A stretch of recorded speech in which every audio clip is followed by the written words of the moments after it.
Garden থেকে কচু গাছ কেটে শাক আর ডাঁটা একসাথে রান্না করে খেতে পারলে যে কি টেস্টি আর কি আনন্দ লাগে।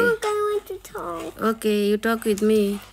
কি সুন্দর কালার, অসাধু টেস্টি, ইয়ামি ইয়ামি। আজকে আমার গার্ডেনে যতগুলো কচু গাছ ছিল আমি সবগুলাকে কেটে নিয়ে টুকরো টুকরো করে নিছি, বাকলা ফেলে বেছে ভালোভাবে কেটে নিছি।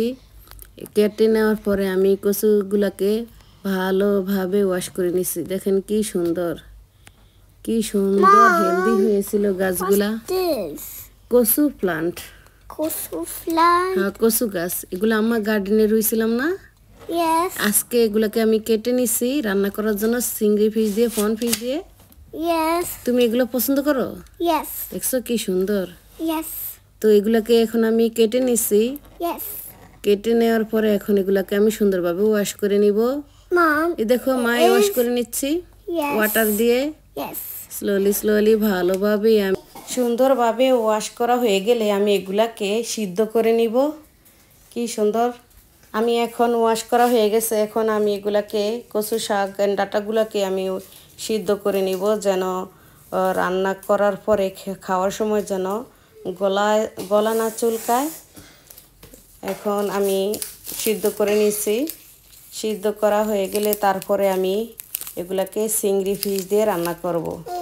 আমার কচু শাকের সাথে ডাঁটার সাথে চিংড়ি মাছ অনেক পছন্দ। এখন আমি এগুলাকে সেঁকে নিব।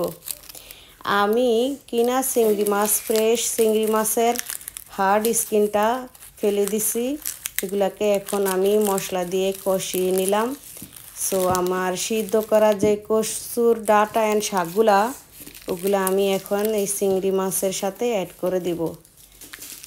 চিংড়ি মাছ দিয়ে রান্না করলে এই কচু শাক আর ডাঁটা অসাধারণ টেস্টি হয়। আর আমার পছন্দের ভেজিটেবলস সবজি এটা। এই শাকগুলো আমি অনেক পছন্দ করি, কচুর শাক। সো বাংলাদেশি শাক খেতে পারি না তো কি হয়েছে, বিদেশের বাড়িতে লন্ডনে এখন আমি কচুর শাক হারভেস্ট করছি।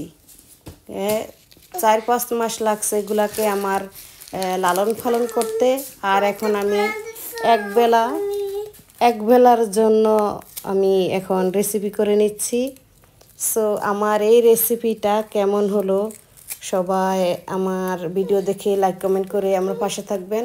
পরিমাণ মতো একটু পানি অ্যাড করে দিছি যেন ভালোভাবে সিজে গলে যায়, কারণ আমি গলা পছন্দ করি।